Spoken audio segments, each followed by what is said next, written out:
because most of everyone is registered. We have a 40-page book that has pictures, instructions, and everything you need to register. It should only take you 5 minutes, and the registration is online.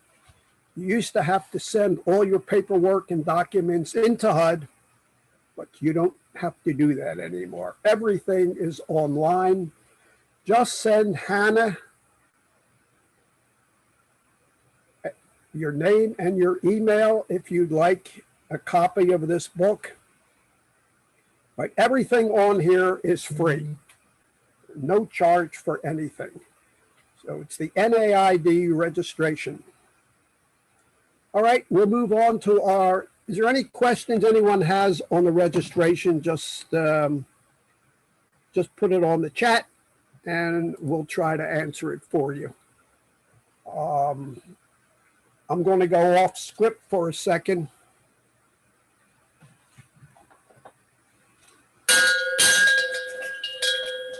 Another quick flash quiz. First person to tell me what NAID means wins another gift certificate.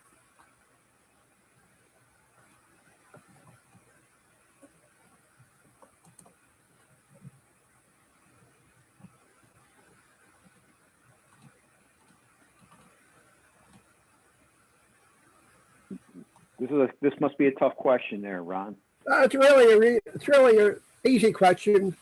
The N, everyone has. The A, everyone has. So if you can figure out what the N and the A are, you got $25 from Amazon.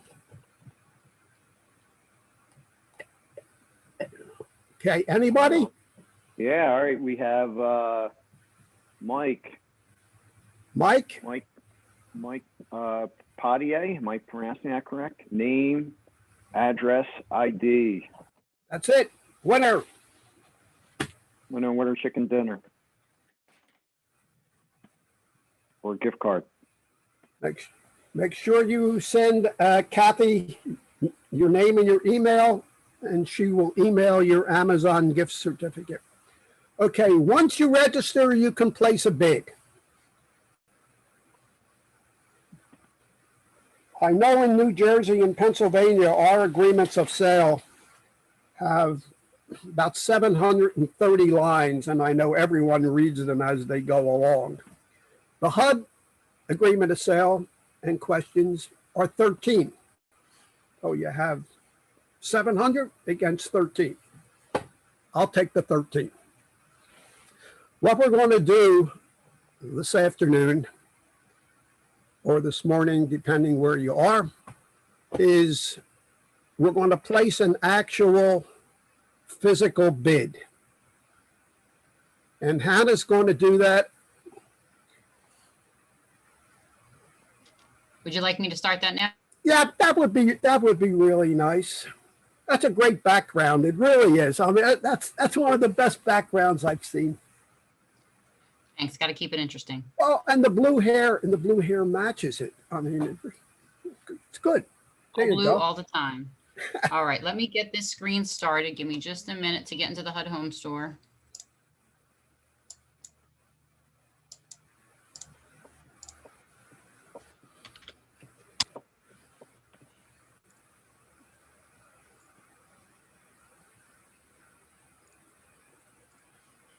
Okay, can everybody see the HUD Home store? Yep. All right, Ron, what do we want to bid on? Oh, let's take a new listing in Burlington. On Little Old New Jersey.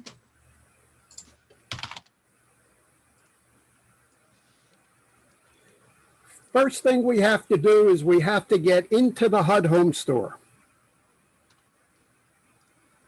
All bids are online, as Hana will explain to you. So if you're searching for a home and you do not see it on this list, It is not available for purchase. So right now in Burlington City in New Jersey, the only property available is the one you see listed here, 422 Locust Ave. If for any reason you see a home on the street and you pull over and you want to check that house out, if you look it up on HUD Home Store and it is not available, it is not available for sale. It doesn't matter if it's on the MLS.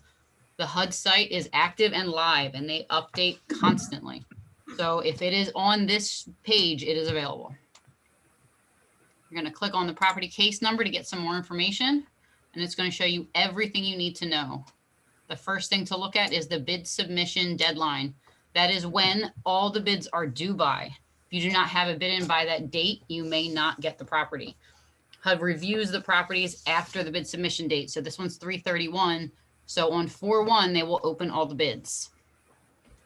All right, Ron, how much do we want to bid for? Let's look. We're going to go down here and submit an offer. Well, how much is All the of our asking offers. price? What's that, Ron?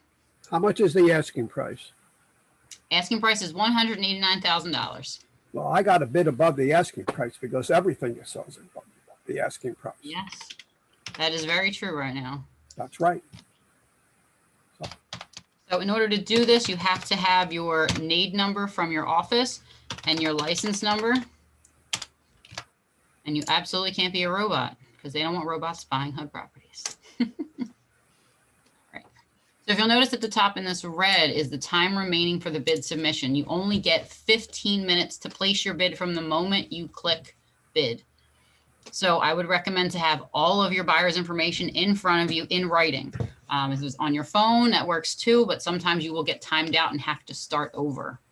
The big difference between HUD and any other retail property is that you have to have the social security number of all buyers. If for some reason you are buying a property for an investor, you have to have the EIN number.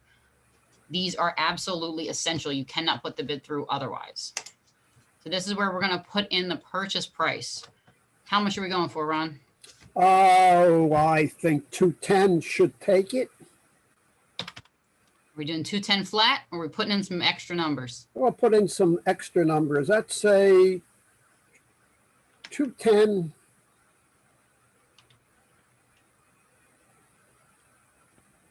$0.58. And 58 cents? All right, so if you hit tab on here, you'll notice it automatically populates the commission. You're going to click next for what type of financing the purchaser is using. Let's go with good old cash. And this is your one and only opportunity to request that the seller pay for any closing costs, which we just learned is they will pay up to 3%. However, we do recommend if you ask the seller to pay for closing costs, you remember that the net bid wins. So any number that I put here is going to reduce this number here. This is what HUD looks at, net to HUD right here, $197,454. That is the number you are trying to win with. And this property specific is an exclusive agency only for owner occupants. So anyone else cannot bid right now, which is why this box is grayed out. Only someone that is going to live inside the property can bid on this house. This step asks if we are going to want our bid to be held as a backup offer. A backup offer is if, say, you were not the highest bid, the highest bidder wins, but then they back out. They may call you and ask if your buyer still wants the chance to buy this property, but only if you click this button. It's your one and only chance to be a backup buyer. This is asking if you are qualified to buy the property. Listing brokers and everyone else listed on this list cannot buy. This is asking if you have any ownership interest in the property.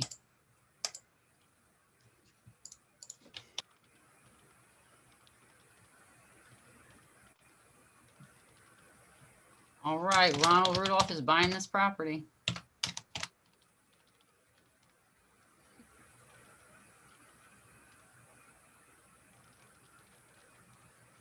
Which understand I cannot buy a property and no one Exactly. no one in our company can buy a property.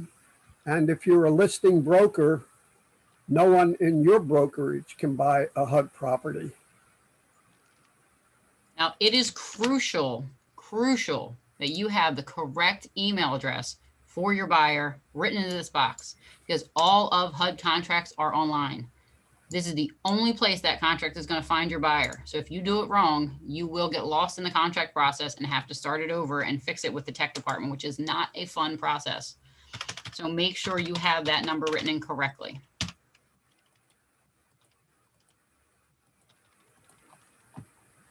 All right.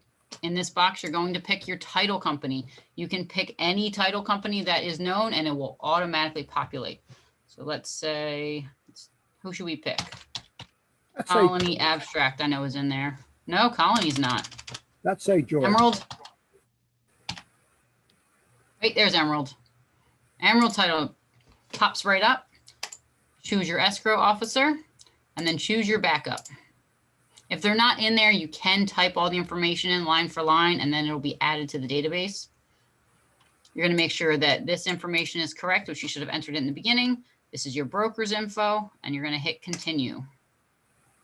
This is verifying that you know that once your bid is accepted, you may need to turn in the paperwork from the title company. The title company can give you all of this, but they're just warning you ahead of time that you will have to be in close contact with them for their licensing and CPL.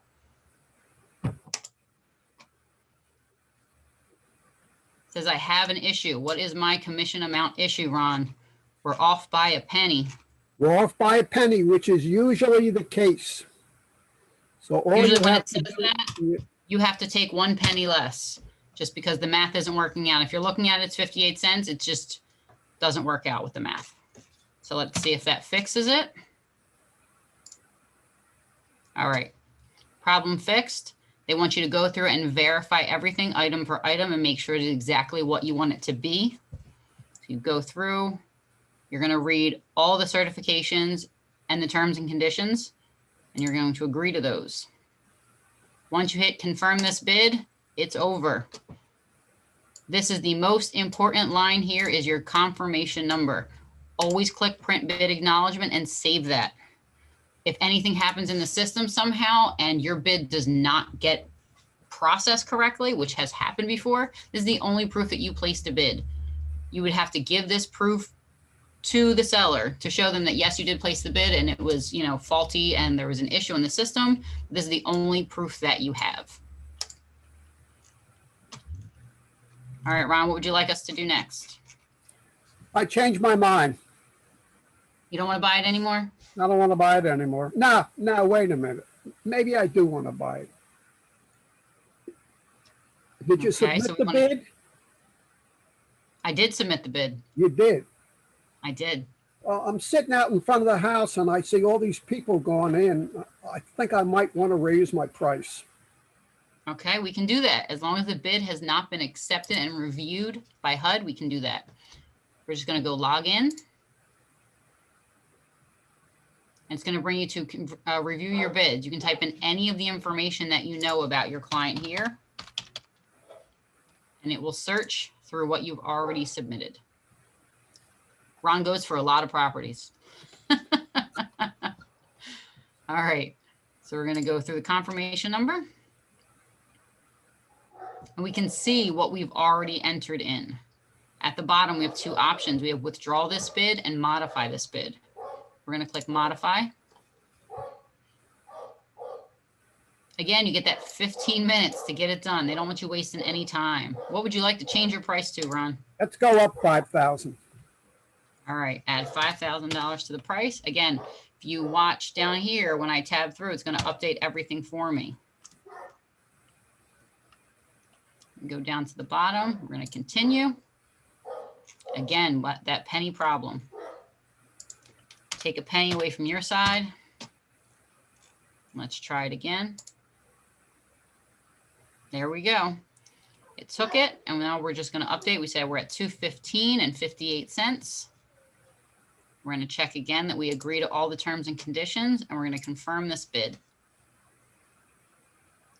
Now, your confirmation number is the same as the previous confirmation number, as you can see. So you don't have to worry about rewriting this number down, but you can always reprint the bid acknowledgement. All right, how do you feel about the house now, Ron? Yeah, well, we suggest that you print these confirmations out in full and you send your client one, puts the client in their comfort zone that you didn't forget to put the bid in. Absolutely. Okay, HUD does not play games and counter everyone as some of the other REO sellers do. If there's 15 or 20 bids in, I know I gave up on the bank properties. If there's 15 or 20 bids in, they go back to everyone and they tell you, come back with your highest and best. Well, you wind up bidding against yourself. And how do you know that there's any other bids in anyway? With HUD, it's really a level playing field. There's only one winner. High net bid wins. That is it. The problem in today's real estate market is most sellers are caught up in this crazy, crazy market of bidding way above the asking price. The seller won't take any financing conditions, won't take any home inspections. They don't have to. There's enough cash buyers out there to give them what they want. We feel that HUD is the only level playing field in the market. You can't get an FHA offer accepted on a retail listing, or very rare you can ever do that. Not only does HUD encourage it, in some areas they actually pay a bonus on your commission if you do an FHA 203K. Now, it's not in every area. In New Jersey and in 5P, from Jersey to Maine, and there are some other areas, they do pay $500 bonuses on 203K loans. Now, there will be some times where the buyer has to cancel. So we're going to get back into this program and we're going to cancel the bid. You can see since I'm already logged in at the top, it has my name. All you have to do is click bidder functions and it'll pop right back to that same screen. I'm going to type in your buyer's information. Click on that confirmation number.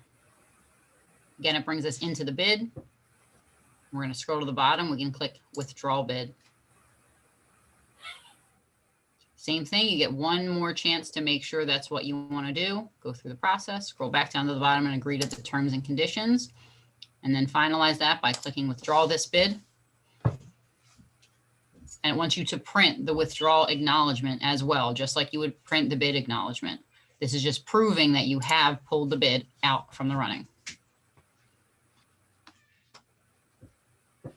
Easy peasy. Anything else we want to check out on the HUD Home Store? Nope, we're good there. Let's go into any state.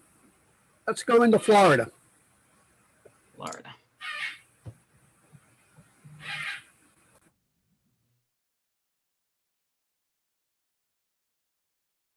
Okay, how many listings do we have?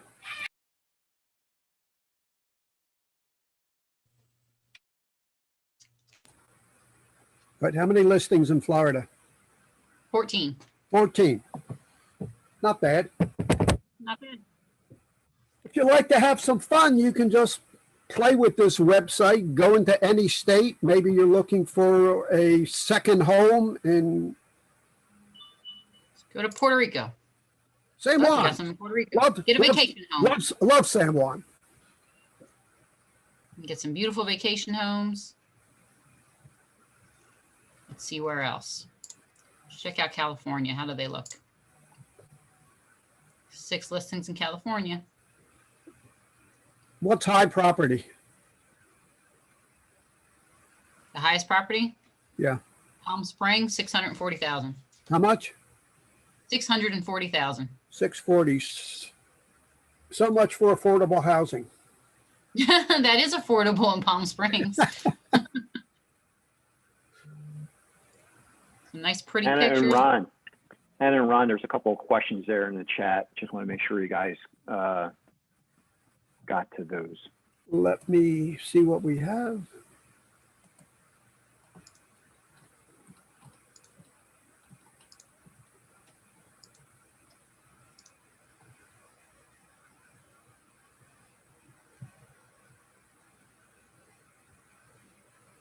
The part about the financial interest in the property. If you're a listing broker, you cannot have any financial interest, right, in the property.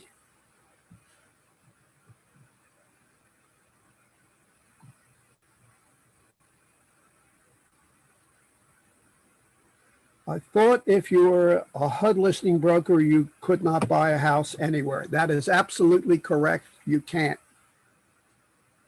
No, you can't buy it, and no one in your company can buy it.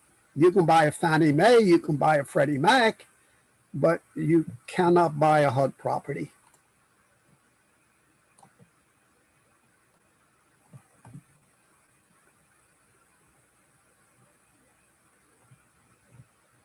So as an agent, you can purchase a HUD property as long as your office does not have the listing. Correct.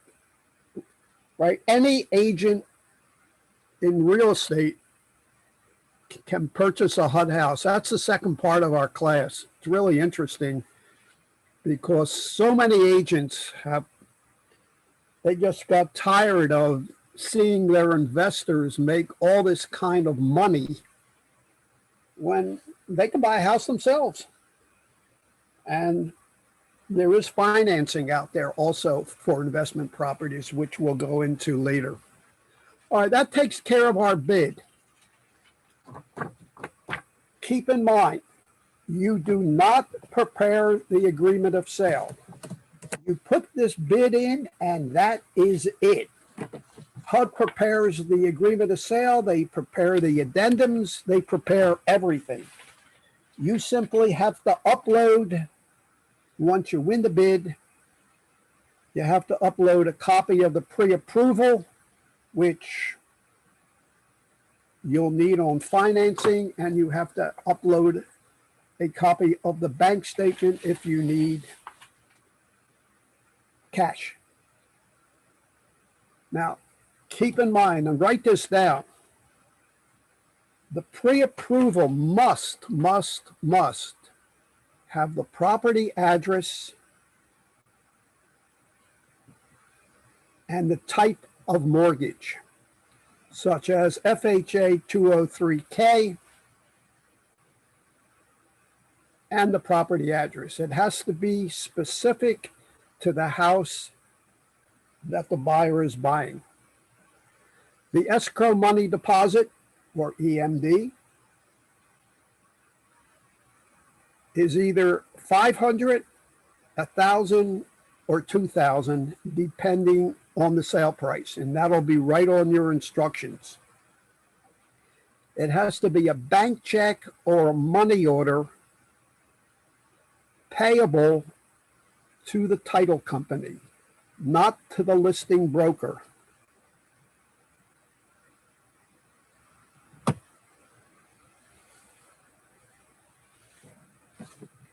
Okay, we're finished with the HUD Home Store site. Hey, Ron. I'm just going to go, I'm going to go one more thing on the HUD Home Store site. Okay. Ron, there's a couple more questions about asking for clarification on agents looking to purchase a. Okay, just let me go on this one thing. Okay, go ahead. Right. Every house has a deadline or a time period. On this particular house, what is it, Hannah? I can't see it from where I am.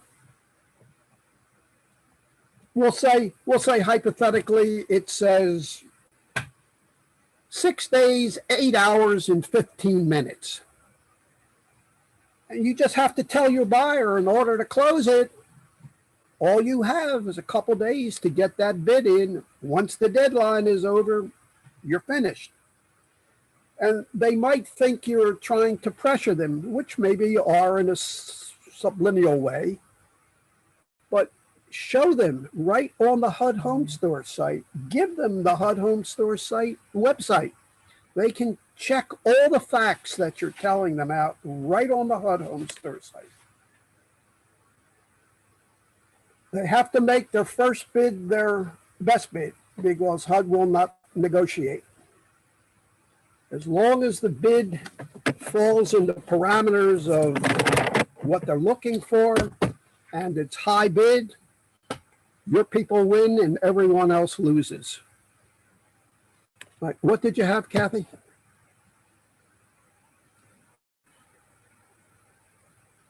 Can't hear you. Now you can. Sorry. If you go into the chat, I think people are just wanting more clarification on an agent purchasing a HUD-owned home. If you're the listing broker, or if the listing broker is in your office, and how far down the family tree does that go for these agents? Blood relatives. Okay, so if you're a blood relative, you can't make a purchase if you work in an office where the listing broker is listing HUD homes. Right, or husband and wife. Okay. Husband, wife, brother, sister, first cousins. Okay. Okay, question from Trina. If the pre-approval must have the property listed, does the client wait for acceptance to get the pre-approval? No. You have to have a pre-approval before you place the bid, a generic one. If your buyer is the winner, you call your loan officer back and tell them, put the type mortgage and the address on the pre-approval, and you should get it in an hour or so. Are you giving clean title? We sure hope so. HUD will not permit you to close unless the title is clear. No liens, no judgments, no encumbrances, no taxes, no water, no sewer, no trash, nothing. It has to be an absolute 100% clear title. There are situations that come up when you sell a foreclosure, regardless of any foreclosure, where there will be delays in the title. That's something we live with. There's no charge for extensions if there's title issues. We've gone out as far as 6 months in order to clear a title issue, but it's the way it is. No guarantees on the closing date. Most of the time, you're good. And your title companies, make sure that you work with a title company that has had experience with HUD properties, because they are totally different than a retail listing. The listing broker and the selling agent are not involved in the closing process. It's between the title company and HUD, the marketing company, whichever marketing company is in your state.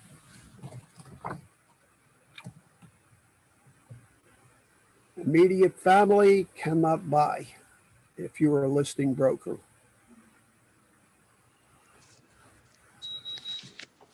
Okay, that answers the questions until we get to the next one. Cathy, you have anything to add? No, No. I'm good. All good. Hana? You want us to switch over to the other PowerPoint? No, we're good now. That's just going to our PowerPoint, and we'll zip on through that. Okay. But in the meantime, it's the quiz again. Just let me know. Yeah, he'll call you, he'll call you. All right, thank you. What type repairs can be done on a HUD property prior to closing? And an example would be if the township calls for a use and occupancy or a certificate of occupancy, and they need the front sidewalk cemented. Can you cement that in order to get to closing? What can you do? And what type repairs can be done on HUD properties prior to closing? First person answers correctly wins. So our winner is Deborah. Deborah, what was Deborah's answer? None. Deborah Bonneville Correct. with none. And we had a whole bunch of other people chiming in with none. So Deborah was the quick draw McGraw on that one. So congratulations, Deborah. And we have an official referee here.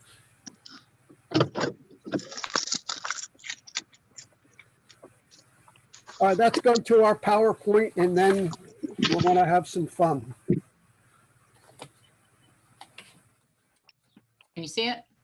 Yep, that's good. There basically are three types of HUD homes. And they're classified as UI, which is uninsurable, UK, which is the same thing, which is uninsurable,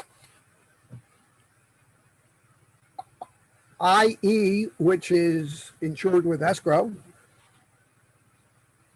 and just plain insured, IN. Now, with the IE properties, that's for any repairs under $10,000. Some mortgage companies offer an insured with escrow loan, meaning if it needs a new roof, they will take the cost of the roof, add it into the mortgage. Mortgage company holds the escrow, the roofer puts the roof on, gaboom. Post-closing. The IN properties, which according to the FHA appraiser have no repairs.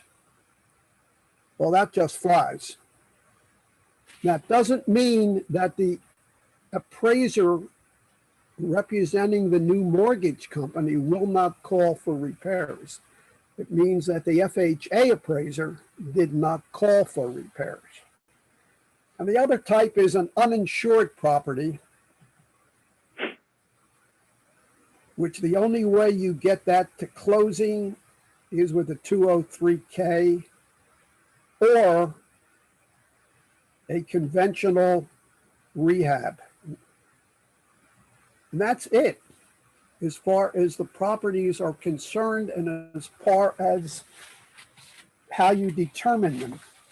Now, an uninsured property is on the market for owner occupants for only 5 days. An insured property is on for owner occupants for 15 days. But the first 10 days are simultaneous.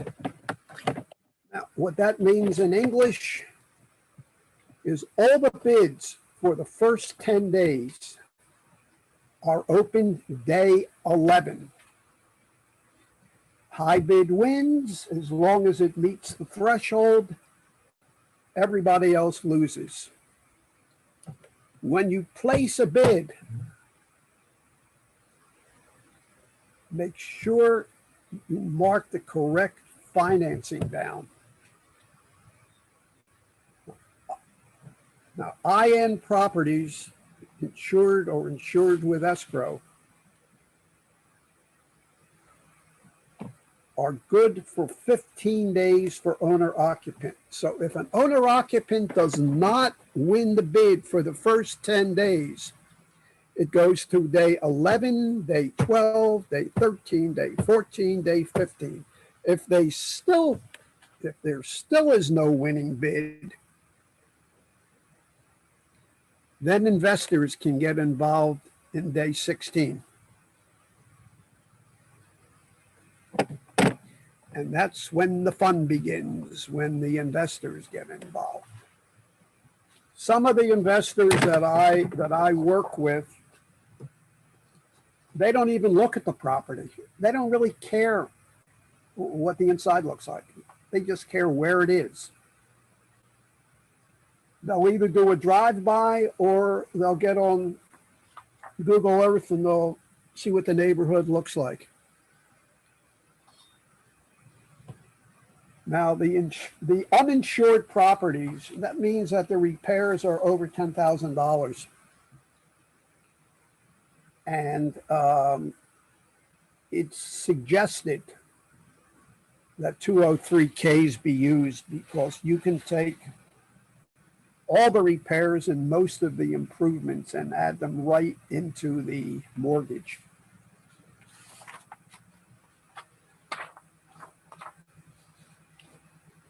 Now, who can buy a HUD home? Actually, anyone that's qualified. Benefits of buying a HUD home.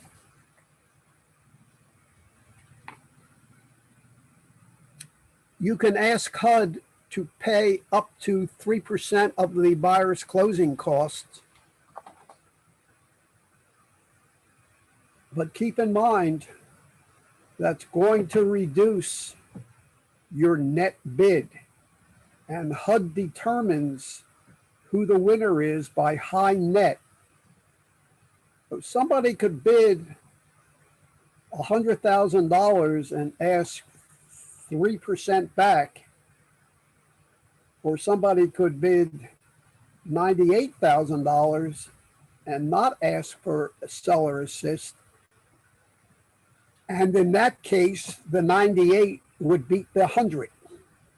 The only time I use seller assist is when you're working with a short cash buyer. And then, I mean, we just sold one in suburbs of Philadelphia on Rice's Mill Road. It was, the bid was $260, and there were about $30,000 worth of repairs. So we did a $100 down program and 3% seller assist. So that particular buyer could get in a really nice house for total amount of cash of around $3,600, which is great. The way I sell it, and the way you might want to consider selling it, it's the only program around where, as long as you qualify, the buyer can keep their money and still get the house. Good deal. Now, the benefits also of buying a HUD home are the different types of financing that you can use on this. You can use conventional. You can use FHA. You cannot use VA, and I'll explain why.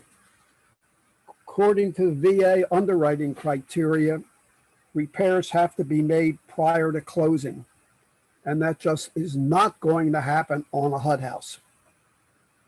A retail, absolutely. A HUD house, nope, not going to happen.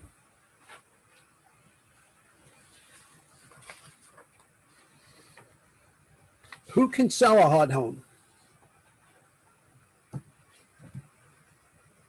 Any realtor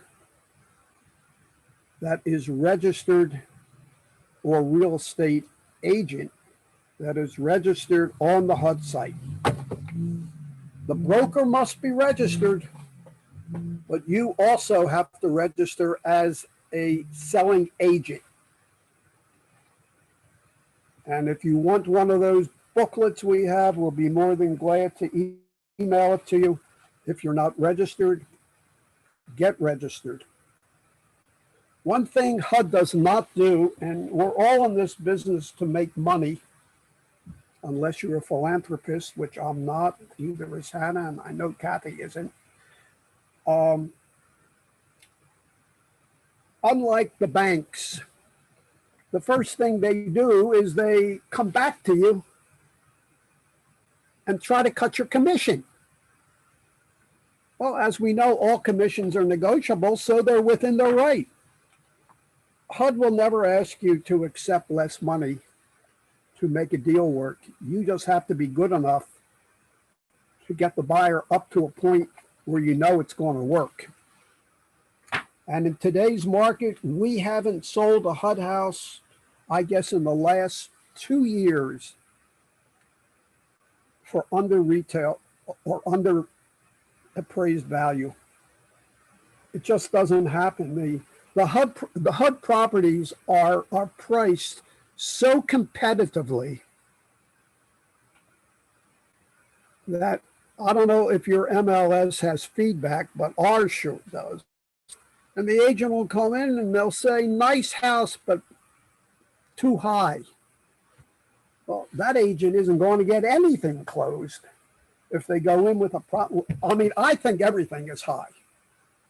We have buyers coming in to our area from upstate New York, from Manhattan, from North Jersey, and they can't believe how inexpensive our real estate is in the South Jersey, Central Jersey, and Philadelphia area. They just can't believe it. And I'm sure it's the same thing in your area. The pricing is what I call out of control. But that won't last long. The inventory is drying up. The HUD inventory is still around. If you have what I call regular, conventional FHA buyers, first-time buyers, they want a house and they can't get one because no seller will take government financing. Like I said, HUD encourages it. It doesn't mean that you're going to win the bid because you're using an FHA mortgage. It means you have the opportunity to win the bid as long as you get the buyer up high enough. Who is an owner occupant? An owner occupant is a buyer that will be living in the house as their primary residence for at least 12 months after closing and has not purchased a HUD home within the last 24 months. And if you have any inkling at all, it's just a gut feeling because, you know, we can't say the buyer says, oh, I'm going to live in it. Yep, I'm going to live in it. And you just know this buyer is an investor because you just know it, just the way they talk. Just make them aware that, you know, HUD does their quality control and the fines are up to $250,000 and 2 years on vacation at your local prison. Because HUD feels that you're defrauding the government and it's considered a felony. Make sure that you disclose this to your buyer. You're going to be living there as your primary residence, your insurance, your credit cards, your telephone, your cable TV, everything has to be in your name as a primary resident. Now, there are situations that a father and a mother, the parents, want to buy a property for their daughter or for their son. Well, basically, they would be considered an investor, but that's not how you structure it. You structure it as the person living in the house, the daughter or the son, will be the primary resident. The secondary buyer, we'll say hypothetically, will be her father, who will be a non-owner occupant being used for financing purposes only.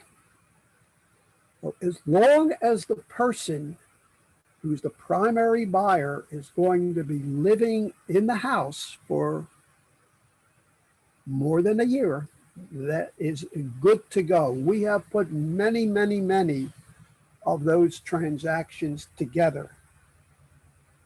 Now you have to check with your lender and your title company is how you're going to structure the title. It makes no difference to us, makes no difference to HUD. It's all how they want to make the title out. Joint tenants with right of survivorship, whichever way you want to go. But it's okay to do that. Moving right along, how do I show a HUD house? Well, every HUD-owned property should be vacant. If you see someone in the house or you know someone's there, do not enter it and report it to the listing broker. But most all HUD homes are on a lockbox. We do not use electronic lockboxes for our listings in either Pennsylvania or New Jersey. We have a lot of out-of-area agents showing our properties, and we don't particularly think it's fair that an agent coming in from not in our MLS area cannot show the property because they're not a member of our board, therefore they can't get in with an electronic lockbox. We only use combination lockboxes for our properties. Now, true, the out-of-area broker cannot set the property up on showing time or whatever else showings that you use. We understand that, so what we ask, in fact, I just had 2 this morning, what we ask is that the showing agent, and it might be you showing the property, not in your area. We ask that the showing agent take a picture of their business card or their pocket real estate license and just text me the picture and I'll be glad to send back the combination. It's not a problem. Financing we're going to do as soon as we're finished with this. Now, HUD has the $100 down program in some areas, and in some areas they don't. We do know that it's available in 3P, which is Connecticut, Massachusetts, Maine, New Hampshire, New Jersey, New York, Rhode Island, Vermont, the whole New England area, Iowa, South Dakota, Wisconsin. We know it's not available in Arkansas, Arizona, California, Hawaii, Oregon, or Washington State. Whether it's available in your particular geographic area, you have to actually get on the HUD Home Store site and see if it's being offered on that particular property. Now, the $100 down program, you have to use FHA financing, and you can even get the 3% seller assist. So it's a double dip. You can get a buyer into a $200,000 or more property with under $3,000 or $4,000, depending. Now, if you have transfer tax in your area, and we sure do in the Philadelphia area, which is high, transfer tax is around 5%, maybe even more, 5 point something. HUD does not pay any transfer tax. It's all on the buyer. HUD does not pay for any inspections. HUD does not have any first-time buyer programs. Everything is listed in our MLS sheet. And the last thing, before we go to our financing and can agents buy properties,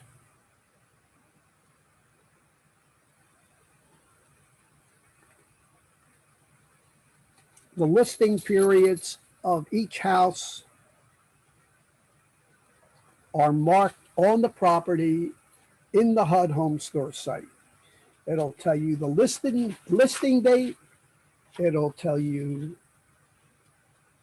the deadline, and it'll tell you if it's owner occupant or all bidders. All bidders mean investors can get involved. Okay, the next question we have is an interesting one.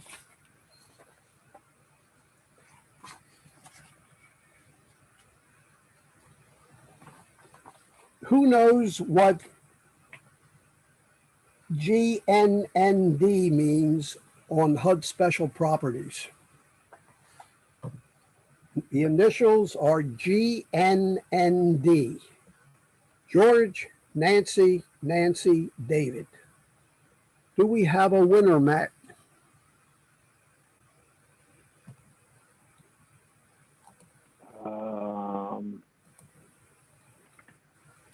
Is good neighbor next door That is satisfied? correct. That is correct. Who is the first person to get it?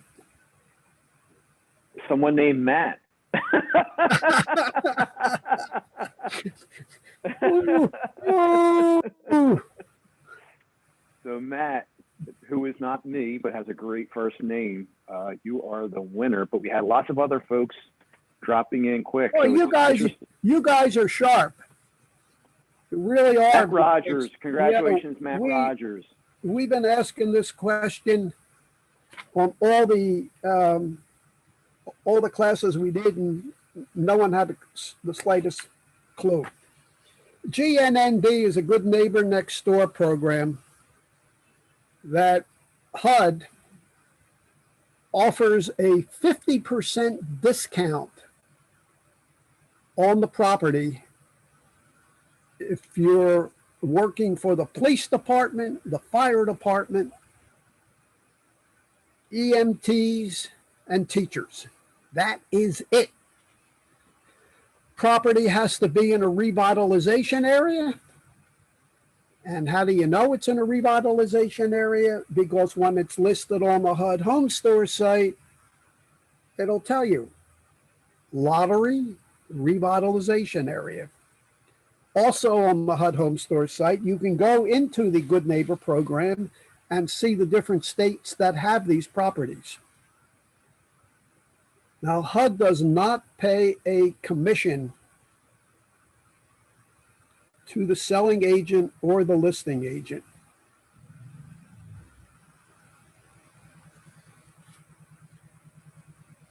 You can negotiate an agreement between you and the buyer if you choose. But there are no commissions paid on this property. Now, if the property is $200,000 and a police officer puts a bid in, he has to put the bid in for the full price, $200,000. And the $100,000 is automatically taken off at settlement, and it's done by a silent second mortgage, meaning they have to live in the property for a specific period of time. I think it's 5 years. If they don't, and they sell it or rent it, that silent second is recorded. So you lost your money that you got on these 50% discounted properties. Okay, we're going to move to part 2. By the way, there'll be a question and answer period at 3 o'clock when, Matt, did that person send you the email? Did you figure out who was the winner? Yeah, yes, Ron, we got the winner, Matt Rogers. Good. Cathy sent a message. Good. Where's Matt? Where's Matt's office? Phoenix, Arizona. Phoenix, Arizona. Good for Matt. Dry heat out there, Ron. Yeah, Dry yeah, heat. it's like an oven when I was out there. That's what they told me. Don't worry about it. It's dry heat. Yeah, sure. So is an oven. Man, was it hot out there. Anyway, we're going to go into can agents purchase a property? We're not going to get involved in it at length because our financing program does really super. And the reason we're not going to get into it at length is because good percentage of our folks on here work for a listing broker or are the listing brokers. So you can't do it. You change companies, then you can.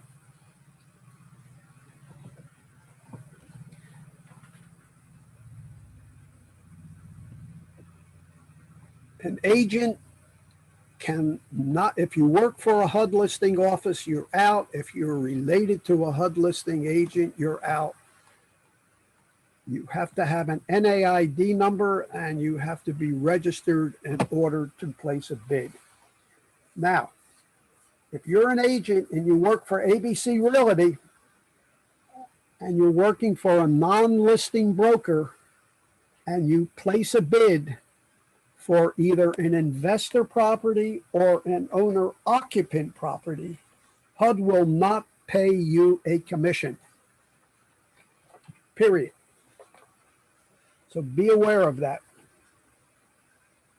If you place your own bid, you don't get paid. Now, we have many agents in the area that, that have purchased HUD homes as their primary residence. And they're really proficient in selling other agents or other buyers the HUD properties because they've gone through the process. And the process is so simple, sometimes it's ridiculous. You simply place the bid. If you're the winner, HUD does all the paperwork for you. So you just sit there and that's it. If you're an agent, you have to have a pre-qualification, the same as a buyer. If you're showing this particular property to buyers and you wind up falling in love with it, ethically, you should be recusing yourself from the buyer, turn them over to someone else in your office and be straightforward. Hey, I'm interested in this property also, and I really can't represent you. So you can work with someone else in my company who I'll refer you to. And do not be in competition with your clients. You will get in trouble.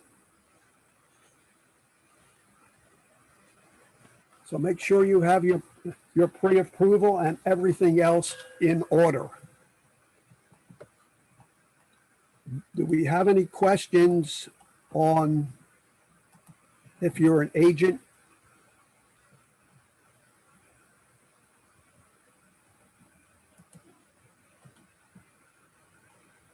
Okay, we'll handle those at the question and answer period. Cathy, are you ready to give some money away? Sure. There you go. You have one more question, Ron? Or was that 5? Do we have one more question? Let's see if we have one more question.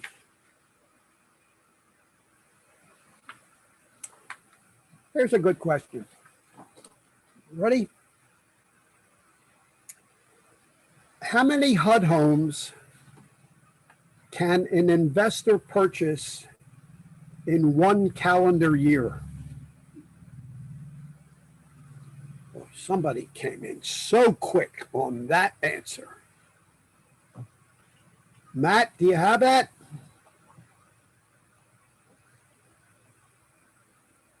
I don't know what the right answer is for that question, Ron.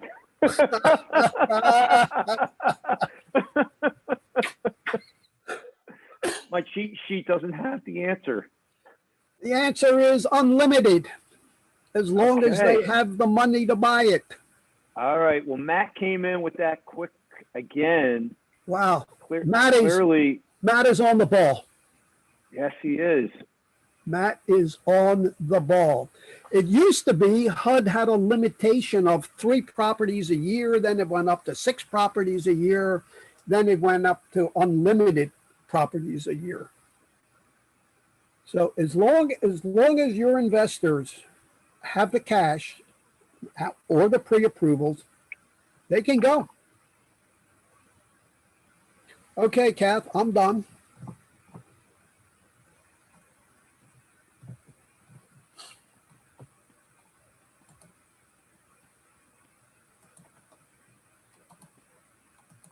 All right, sorry about that. I was talking when I was on mute. Hi, everyone. My name is Cathy Miller. I work for AnnieMae Home Mortgage in Mount Laurel, New Jersey. And I'm just going to go over the financing types for these HUD properties. Get a little bit difficult with a HUD property with the financing with regard to repairs. I would say probably about 90% of the HUD properties that I've worked with have required to do what's known as a renovation mortgage. The reason behind that is because when you put an offer in on one of the HUD properties, you're going to get a report known as a property condition report. And in that report, it's going to tell you all of the inspections that HUD has done on the property and what has passed and what has failed. And based on that information, kind of gives you the indication as to whether you need a renovation loan, because we know that all HUD properties, there are no repairs that can be done prior to closing. And many times, or I would say most times, when an appraiser walks through the property for appraisal, they're going to flag these items that are considered a health or safety issue. And I find that whether it's an FHA mortgage or a conventional mortgage, because even with a conventional mortgage, the appraiser still has the responsibility to report to the lender items that are considered a safety issue that should be repaired.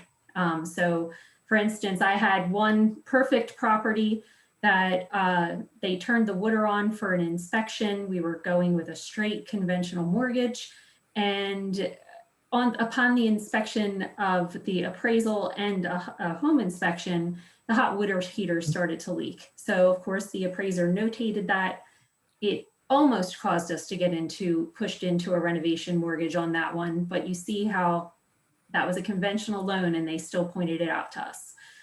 So let's get into the different types of renovation financing.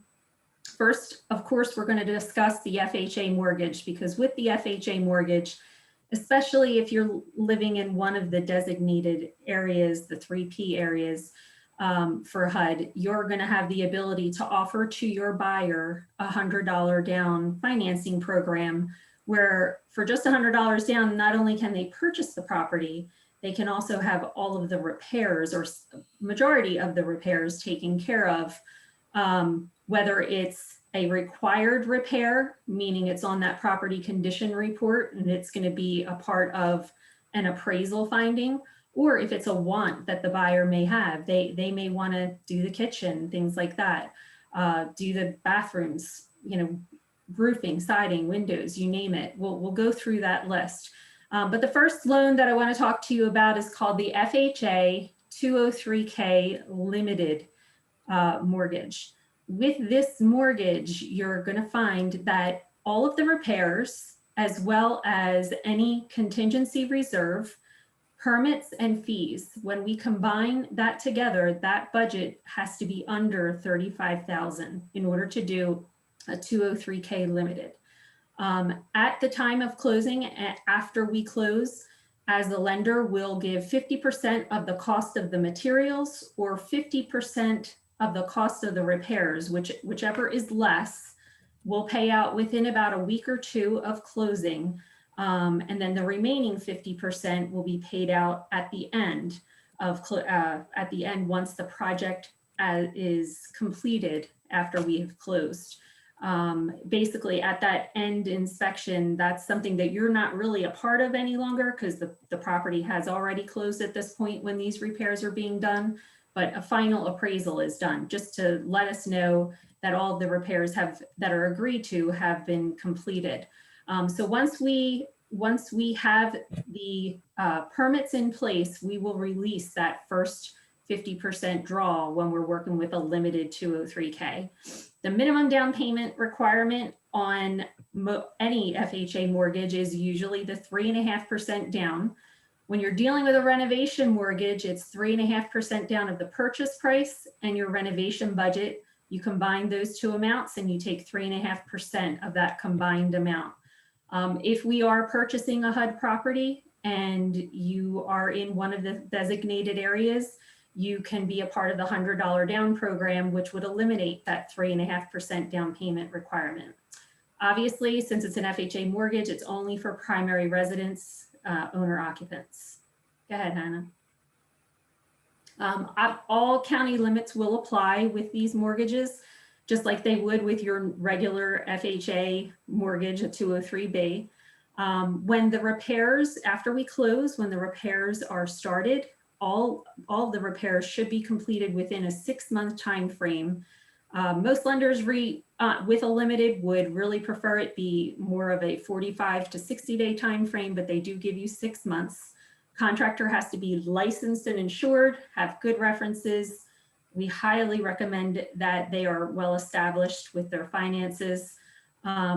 Also, keep in mind with the contractor, the borrower cannot be the contractor in this situation. There's not a time where the lender can pay any of the renovation budget back to the borrower.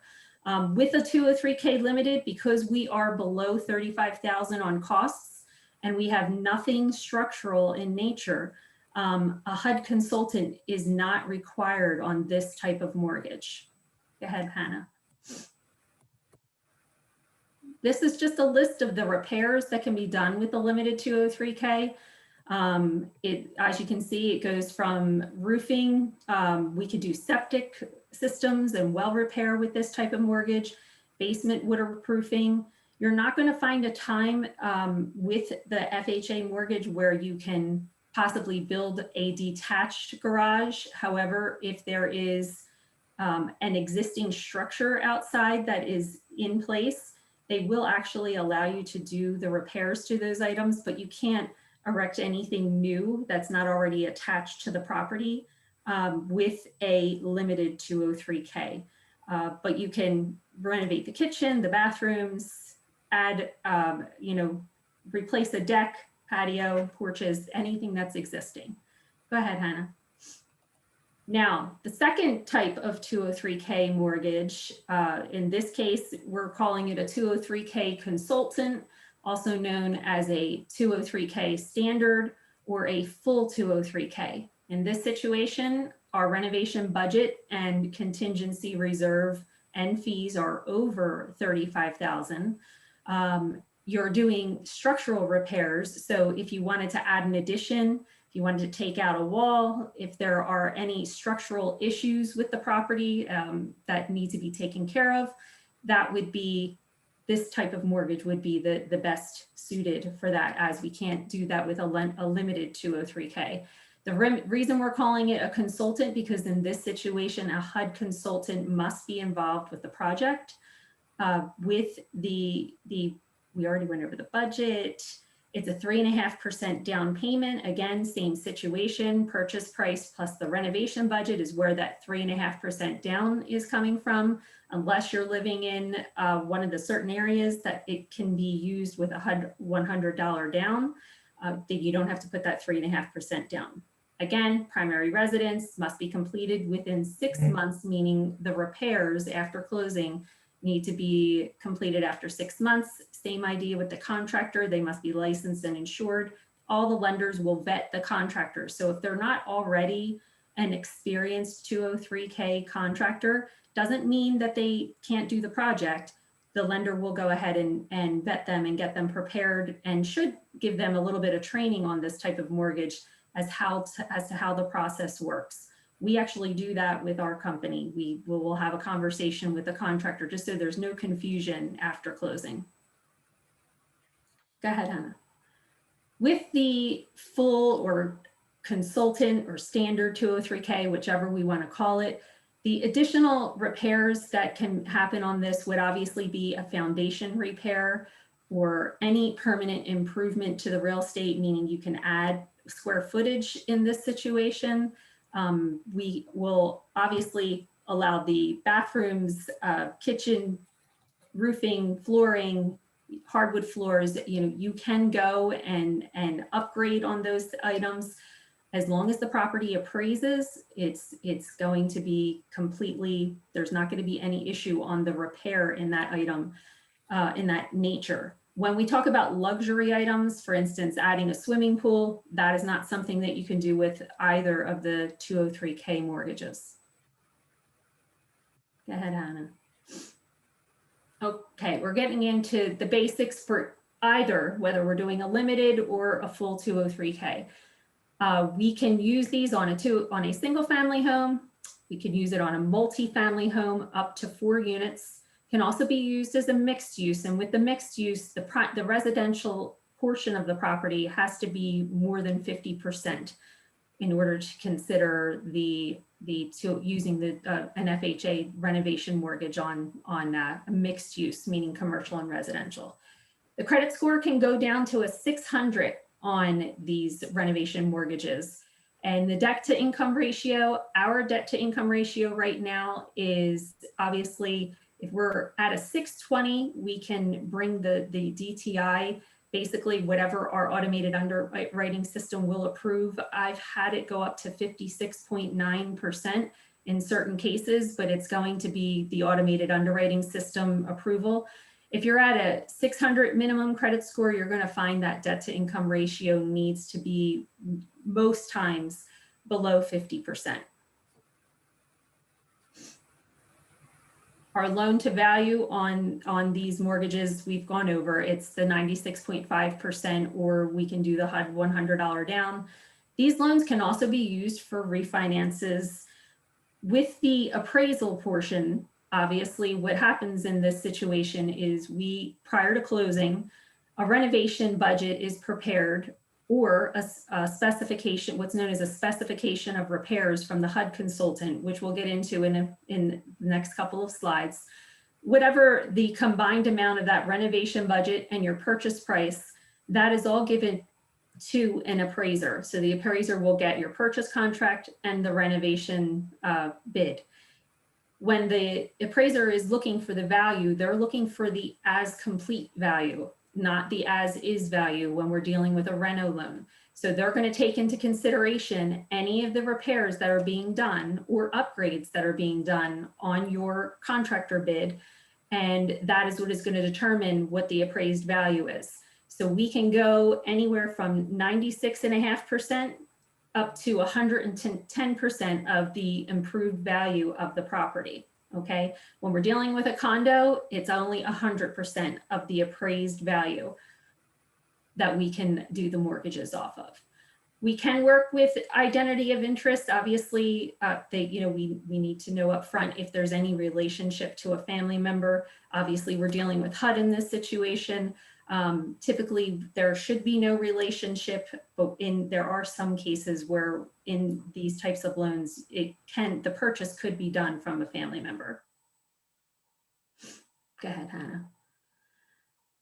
Okay, so with every renovation mortgage, we start off with finding out what the renovation budget is going to be. So with every renovation budget, we want to make sure that after we close, that if something should arise while the contractor is working on the property, we want to make sure that there is a reserve should something unexpected take place. So that's exactly what this contingency reserve is doing. The typical contingencies reserves run between 10 and 20% of the cost of the renovation budget.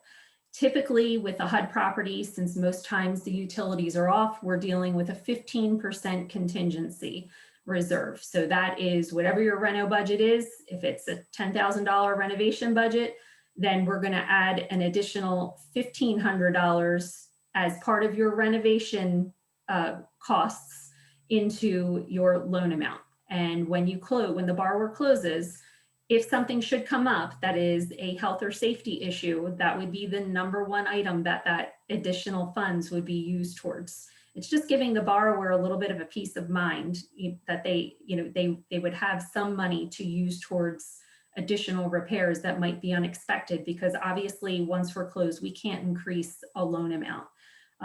Once anything health or safety is addressed, if you are dealing with a full or standard 203K, that additional contingency reserve money can be used to make other repairs that may not have been a part of your renovation budget, or it will be applied back to your principal balance. So it'll basically reduce the principal down, won't change the payment, but the money has to go somewhere. So if it's not being used towards another renovation project, then it goes back to the principal balance. Okay. Contract is to be written for the purchase price only, and that is it. We never put in a mortgage amount on these renovation mortgages, because we just don't know at the time of contract what that loan amount is going to be. The costs that are associated, the additional costs for a renovation loan, typically the rate is slightly higher, okay? There is a supplemental origination fee, which could, depending on the budget, is either $350 or it could be up to 1.5% of the renovation budget if we're talking about a larger project. The renovation budget, I've had projects go up over $100,000 just on the renovations in some cases. Also a part of it will be drawl inspections that are taking place after closing, whether by the HUD consultant or the appraiser going through, making sure that the items are completed that were agreed to on the renovation budget. Every time that we release a draw after closing, there are additional title update fees. If you're dealing with a HUD consultant, which we highly recommend, there's the HUD consultant fee. There's also, if the borrower wants to add square footage, there could be architect costs or permitting costs for items that they might be getting completed that would require a permit. So those are the additional fees that you're going to see on a renovation mortgage. Okay, let's get into what is a consultant. They're basically the eyes and ears for us as the lender, and they communicate. They're the middleman for the buyer, basically keeping the buyer safe, making sure the contractor is doing the work properly, making sure that the costs that are being put into the contractor bid are legitimate costs. Most of the HUD consultants are actually contractors themselves, and they're trained by HUD. They do not work for the lender. They're third parties that are trained by HUD, and we actually have a list that we will help the borrowers to hire a consultant for their initial inspection. So once the HUD consultant is hired, this is something that takes place prior to closing while you're under contract. This is one of the reasons why you'll find that HUD is actually going to give you 60 days to close one of these mortgages with a renovation mortgage in conjunction with a HUD purchase. When it's an FHA renovation mortgage, they're going to give you that 60 days. Initially, the consultant's going to come out, meet with your borrower, and they're going to write up a report. It's called an SOR, or a specification of repairs. Also in that report, they're going to say the number of draw inspections that they plan to provide after closing, and then information on the exit inspection, which would be the final inspection when all the work is completed. This is just a small example of what a specification of repairs looks like for you to see. On this sheet, you're looking at the costs for a 203K consultant. It's all regulated by HUD. So depending on what the repair amount is, that is going to be the costs that is going to be paid to the consultant. The way it would work for the buyer, this is money the buyer is going to pay to the consultant prior to closing, just like you would with a home inspector. So in the situation of a repair between $30,000 and $50,000, the consultant fee is actually $700. That fee is actually on our loan estimate to the borrower. They can actually have that amount rolled into their mortgage, or they can pay that amount up front. It's always something that we factor in. So what would end up happening is they would pay the consultant up front. When we close, part of that first draw, that $700 would go back to the buyer if that's what they chose.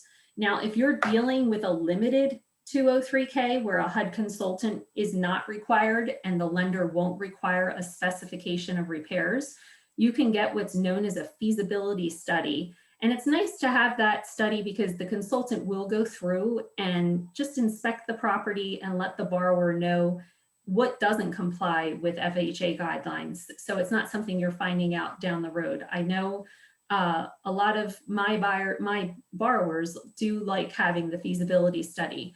That is not a regulated fee, but it usually runs anywhere from I found it $200 to $400 depending on the consultant. Go ahead, Hana. Okay. Now there's another side to renovation mortgages not associated with FHA. And this type of mortgage, the conventional home style, it's backed by Fannie Mae. In a HUD transaction, this program is best used when you have an investor, because this program will allow an investor to do a renovation mortgage. The down payment requirement on this for an investor would be a 15% down payment. If you had a buyer wanting to do a conventional mortgage, the down payment requirement would be 5% on a conventional mortgage, just like it is with any regular conventional mortgage. The benefit to a conventional home style is obviously it gives you that investor piece. So allowing the investor to not have to take the funds out of their pocket to do any needed repairs for an investment property. This is not meant on an investor side as a flip mortgage. In fact, when we are underwriting the loan, we're going to be looking to see that the borrower will be planning to rent the property for at least 1 year before any lender is going to allow this type of loan to go through as an investor, because they don't want to be in a fix and flip situation. The renovation costs are limited to 75% of the as completed value. And that as completed value, remember, is your purchase price plus your renovation budget. That is given over to an appraiser, and whatever value that appraiser puts on there as the appraised value for the property as your as complete, we can do 75% as the renovation budget. Okay. We just talked about 5% being the minimum down payment. If your client wishes to put 80% down, they can certainly go ahead and do so. And again, this is good for primary residence, second homes, and investment properties. Cathy, we lost Ron for a minute. His internet went down, but he asked me to remind you it's time for a pop question. Oh, okay. Hang on. Okay, we're back. My internet was lost. Okay, Ron. Perfect timing. Kathy's going to do a question. Yes. I'm gonna do I've been back. Okay. Okay, flash question. Here we go. I got it. It's Good. which 203K program requires renovation budget fees and contingency to be below $35,000? Which program, 203K program, requires the renovation budget fees and contingency to be below $35,000? Do we have anybody? There's lots of answers in there. We got to scroll up and see who was first. Okay, hang on.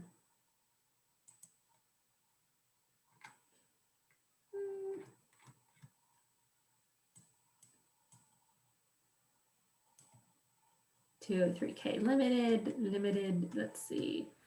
What's the answer? It'd be Evelyn. The answer is the 203K limited. So it looks like Evelyn Rush. is the winner for that. Okay, you want me to do a second one? Sure. Ron? Okay, hang on. The second question, what is the name of the HUD consultant's initial write-up? So what is the name of the HUD consultant's initial write-up? Good question. Yeah, I'm looking at the way I wrote right. That Do you doesn't want the full answer or just the letters?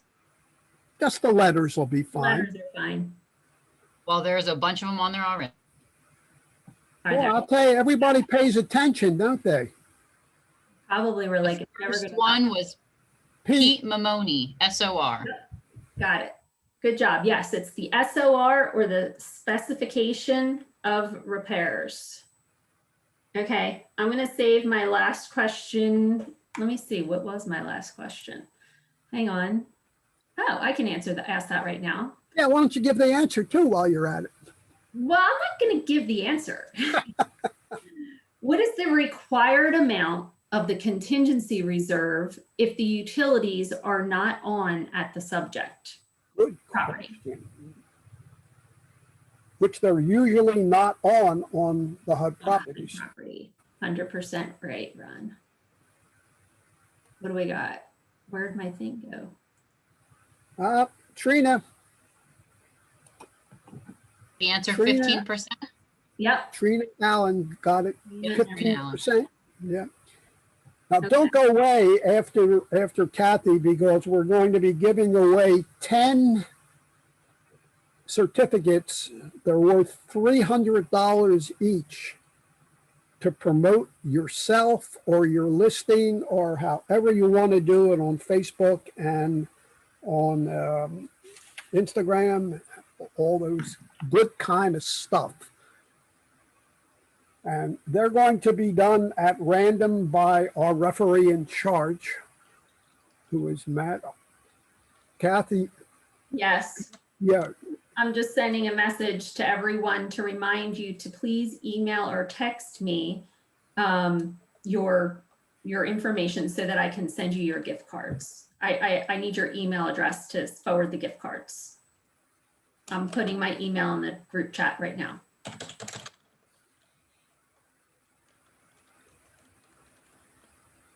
Okay, I think we're done, right, Hannah? Is that the end of my presentation? You have a couple more slides. You have examples, parameters. Right. Okay, so for the home style, pretty much honestly, the same parameter, other than we're adding investment property on a home style renovation mortgage. Basically, as far as what types of properties we can finance.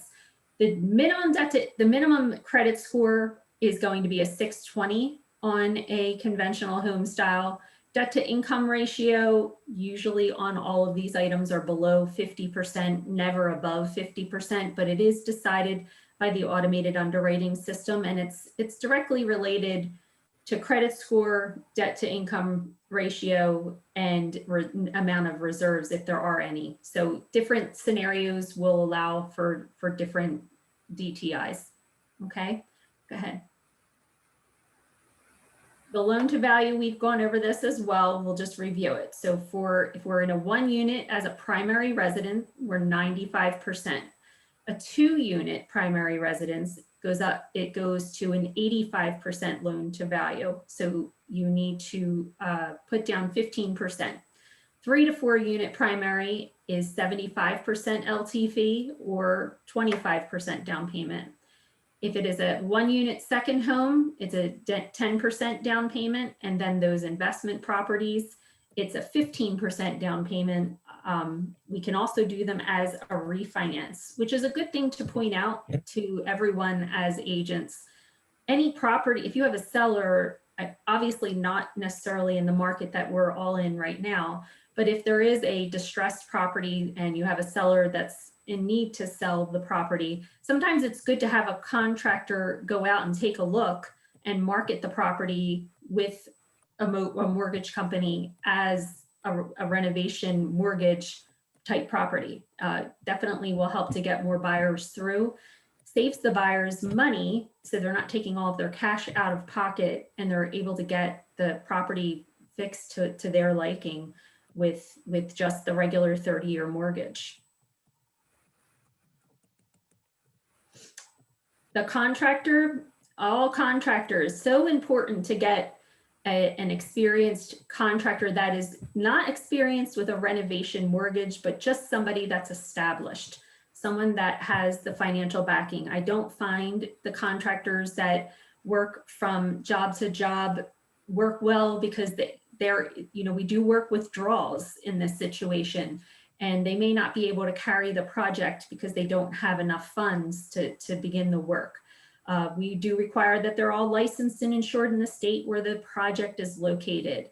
They're required to complete what's known as a contractor package. There will be a homeowner and contractor agreement. As a lender, we are not involved in the selection of the contractor other than vetting the contractor to make sure that they're in good standing. We want the agreement to be between the borrower and the contractor, and we don't want to be involved in the disputes. So we try to keep that connection between them. We're just doing the financing end. The contractor will be required to provide a detailed estimate of the work to be completed. Obviously well-funded. They have to understand the way they're going to be paid into draws. Sometimes the draw can go up to 3 draws at one time on one project. It could be even higher depending on the size of the project. On a limited 203K, you can have 3 contractors involved. However, I don't recommend it. It is easiest if it's just one general contractor, and then that general contractor sends off to the subs. It just makes the initial underwriting of the project before we get to closing so much easier. There are recommendations for contractors at 203kcontractors.com, but you can also, you know, I'm sure as realtors, you have your own list of contractors. Many times HUD consultants will refer out contractors. We as the lender try not to get involved with that for obvious reasons. Go ahead, Hana. What are the differences between FHA and 203K? Obviously, with the credit score, FHA is going to allow for a lower credit score, being 600, where conventional is 620. FHA has a higher debt to income ratio. Conventional is actually a little bit less expensive on the fees. Obviously, with where the mortgage insurance is concerned, I'm going to go over a little, I'm sure Ron's going to touch on this too, but when I'm finished this slide, I'm just going to go over a scenario of what I've seen doing HUD properties with these 203K loans.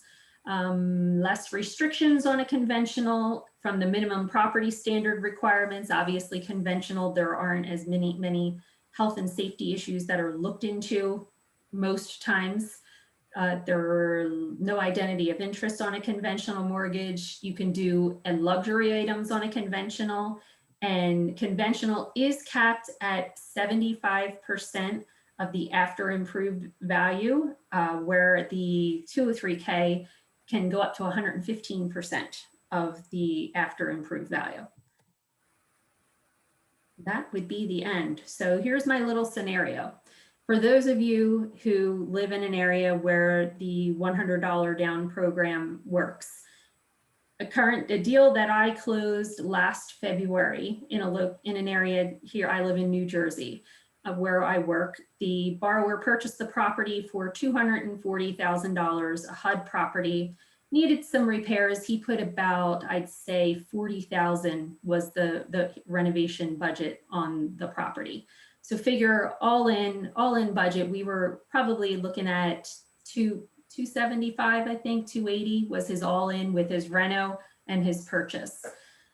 So I told him when he purchased that property, look, the idea here is don't get all caught up in the rate and don't get caught up in not having the mortgage insurance end of it, because the plan is that once you've made 6 payments on this property and all of your repairs are done, you're going to refinance out of this mortgage. And hopefully, which I can tell you has happened a good 40% of the time, 30 to 40% of the time that I work on one of these deals, when I do the refinance, the appraisal comes in higher and the borrower doesn't have to pay mortgage insurance anymore because they've increased the value of the property. So for this particular guy, I figure we're at 280 all in. his appraisal came back at 380. And so now he is just closing tomorrow on a renovation, from a renovation mortgage, 203K that he put $100 down on, and he got 3% of seller assessed. He is now tomorrow going to close on a conventional mortgage, obviously enjoying a much better rate because of how rates fell. And he doesn't have to pay mortgage insurance anymore because he's got well over 20% equity now in his property. So it's just, it doesn't happen on every single property, but I will tell you, it is a very, very good program and a good way for people to get a good start and build some instant equity in the home they're buying. That client is our best friend now. He made in 1 year, $300,000 in equity on that property. Right. Okay. And that's simply because I know who it was, because like I said, he's our best friend. He understood what the OPM theory is in real estate. Actually, it's the theory in everything. Just use other people's money. He used somebody else's money. He really fixed that house up nice. I mean, he did a fine job. Top of the line, everything. It's the nicest house in the neighborhood. And he made a fortune on it in 1 year. I suggested that he pull some money out and buy a few investment properties, but he didn't want to go that way. That was a good presentation. Thank you. Appreciate it. Thank you. Okay, somebody, Matt, are you with us? Hey, Ron, I have the randomly selected names. Randomly selected through the electronic eyes of our CEO of the Realty Board. We're going to have a question and answer 15 minutes after we give away. We're having 10 grand prize winners. Just make sure I put my email address in the chat session. Make sure you email me. I will send you the link that you can cash in your certificates for $300 worth of personal advertising. Believe me, it works. I use it on every listing. I drive Hana crazy with all the leads we're getting, and it's good. Okay, the winners are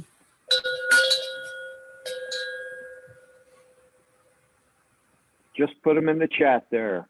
Sandy, William, Marilyn, Evelyn, Christopher, Candy, Tamika, Sean, Shari, and Rochelle. I got to know where everybody's from.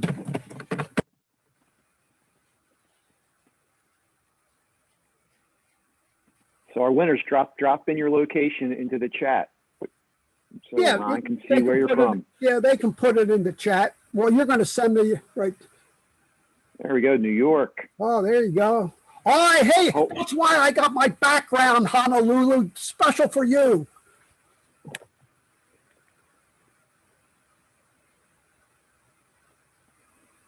Super. Long Beach, California, California. yeah. All right. There you go. New York. Super. Okay, we're going to open this up for some questions and answer. Can you unmute everyone, Matt? Everyone can unmute themselves. So, Oh, okay, great. But they're free to do that, Ron. Okay, well, it's free time now. You can ask Cathy, Hana, or myself any question. If we don't know the answer, we'll get back to Matt. Because Matt is the CEO of the Realty Board. I think it's a great program that you're able to put on nationwide. I really do. We're the only ones that do it. And it really gets the information out. Matt, do you think William Liu would invite us all to Hawaii for a trip or something? I don't know. You put an exclamation point after awesome. So Yeah, I'm reading into that. Good. That sounds like a red carpet if I ever heard of one. So anyone have any questions, just bring them up now. Matt's given us about 15 minutes for Q&A time. Sandy Heath. Sandy Heath is the Sandy winner. Oh, they want the YouTube link again. Okay. I have a question. I'm interested in purchasing a property for a parent to live in. How does that work with the HUD home financing? Very simple. Who's buying the house, you or the parent? I would be buying the house. Okay. Here's how you structure it, and it works. Okay, Is it mom and dad or just one? just one. Good. Is it mom or dad? Mom. Good. Mom is the primary buyer. Okay. Okay? Uh-huh. You are the secondary non-occupant buyer. Okay.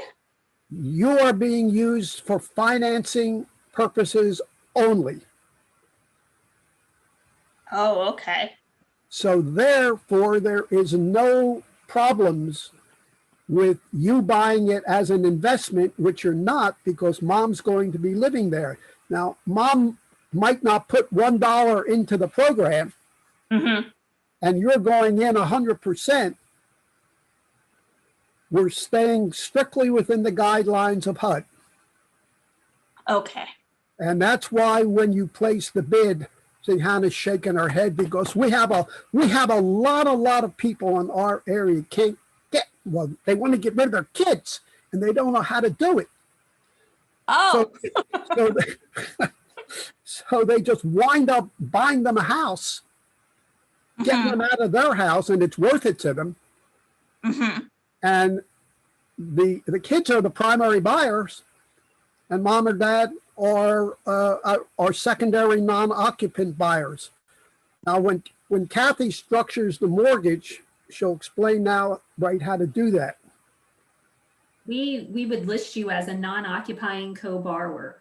So your mom can go on the application basically as it, if your mom's credit score it works, okay, we would put her on the application. So having her on the application definitely requires that credit score, depending on what type of mortgage you're doing. So say at least a 600 if we're doing a renovation mortgage, but she would just go on, even if she's retired with no income, it would still be okay. And then you would be listed as a non-occupying co-borrower, and all of your income would be used and your credit score as well. Okay. You're not a listing broker, are you? I don't think so. Okay. As long as you're not a listing broker, mom can buy any HUD house at all. And if you are a listing broker, then you can buy any other house besides a HUD house. But Okay. it would work the same way. At least that's the way AnnieMae would get you approved. Okay, you're paying cash or are you using a mortgage? I would be using a mortgage. Okay, well, it would work the same way for a Fannie Mae, a Freddie Mac, or any retail listing. Okay. Are there any other questions? Thank you. You're welcome. Anybody else? Is there a place where you can find out whether your company is a listing broker? I'm sorry, what was that? Is there a website or something you can go to find out if your company is a listing broker? Just ask your broker. I have a question. Ellie, where are you located? In Philadelphia, And what company do you work for? Berkshire Hathaway. I'm sorry? Berkshire Hathaway? Okay. I don't believe they are, but I'm not 100% sure. Okay, thank you. Yeah, just ask your broker if you're a listing broker. Thanks. Right. Who else had a question? Yes, I do. So on the listing broker statement, is it that your broker is the listing broker for that property or just in the HUD process at all. In the HUD program, if they're, it doesn't have to be for that if they are a HUD listing broker, that eliminates you from placing a bid. Wow, okay. That's crazy. What if you saw something that you wanted to own, like do an owner occupant that still just puts you out because your broker is a listing broker? Still can do it. Wow. Okay. Thank you. No, they never want any signs of improprieties. And believe me, there were a lot of houses that I fell in love with. You know, you walk into something, it's, oh, this is drop dead gorgeous, and you just can't do it. Because it's a level playing field. And you really can't buy anything that you're evaluating. Plus, it's not fair to go against your clients. You have certain ethics there that Matt doesn't want to deal with ethical problems with the board. So now it just wasn't work. It just won't work. There are plenty of other REOs out there that you could buy, except for HUD. There were a couple other questions. I have a question. At one point I was trying to advertise for a listing broker. I just sent him an email and asked what were his requirements, because I remember in another training you said to do that. He said just to refer to the HUD requirement for advertising. I didn't see any HUD requirement for advertising. Is there anything that has to be avoided or has to be included if I'm advertising a listing? Yes, you are not a listing broker and you want to advertise a HUD property. Is that what you're asking? Yes. Outstanding. Good question. Yes, you can advertise the HUD property. If you look at the screen now, you'll see what the criteria is. First of all, you have to just simply call the listing broker and tell them I'm advertising the house. You have to make sure you put the case number in, the address, the price, and the bid deadlines, and that's basically it.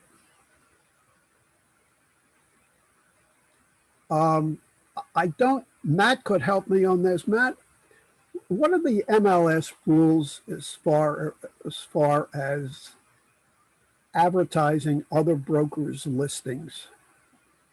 Are you familiar with them? Because I'm not. No, I'm not, Ron. I'm a bad resource for that. No, I'm worse. Yeah, I don't want to fake it. Yeah. But also, too, since we're dealing with people from across the country, it's really important to be tuned into specific rules of your MLS, because sometimes they can Exactly. Well, with HUD, the rules are the same for all over the country. So you can advertise other brokers' listings. Other brokers have done that with my listings. I say join the fun. The quicker the house sells, the less work we have to do. Thank you. You're welcome. Is there anyone else here that has anything? Does Hawaii have a GNND program? Yes, they do. But I really don't think that there are any revitalization areas in Hawaii. Are there? William?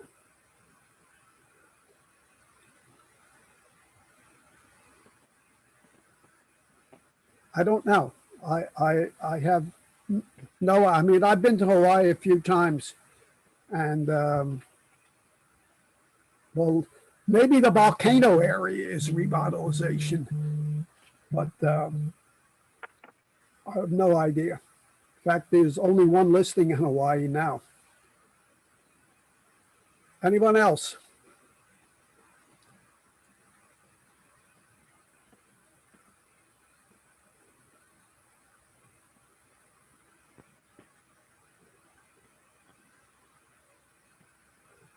What is NACA program, Pete? Maybe Kathy knows. Kathy, do you know what an NACA program is? I do not, Ron. I've never heard of it. And I do know that most times with renovation mortgages, I know that any type of down payment assistance programs, if it's something like that, they don't usually want to work with a renovation mortgage. Doesn't mean that they won't work with, if it was just a, you know, a straight purchase with a 203B or a regular conventional mortgage, but typically they don't want to work with a reno. That I know, but I'm not familiar with that program. Well, I know there's a first front door program out there now that I think Philadelphia was offering like $10,000 in Yeah. assistance. Yeah, I know New Jersey has a program too, but a lot of times they don't work together with the renos. Is George Cahill still on? Right, he would know the answer to that. Maybe not. Anyway, thanks for everybody. No longer in Philly as of August 2020. Thank you, Key. I appreciate everybody's attendance. We'll let you know when the next program is. If you'd like to send Hannah, Cathy, or me an email, we'll put you on our mailing list. And Matt, thank you again. The greatest realty board in the United States comes through again. We appreciate that. And that association is the Greater Philadelphia Association of Realtors. I want to thank Cathy, Ron, and Hannah for everything they gave to us today. Thank you to everyone for tuning in, as well as participating. Not sure if we were as quick on the keyboard as Matt is with those 2 correct answers. Holy smokes, really fast. But we're so glad that all of you got to get a little bit of something about your business. We had a few of you take home some prizes. So happy spring. Enjoy that crazy market with that crunch down inventory. And we wish you guys lots of luck and success in everything you do. Keep an eye on the YouTube page for that video getting posted. And we encourage all of you to subscribe to our page so that you can see when that video and all of our other videos get uploaded, so you can check that out. So again, thank you, everyone. Take care. Have a great day. You have GPAR's page? I don't think you posted that. Yeah, I put up our YouTube page a number of times, and there's our website. Oh, GPAR.org. You got it. Yep. So there it is. All right, guys. Thanks, everyone. I think Bye. that's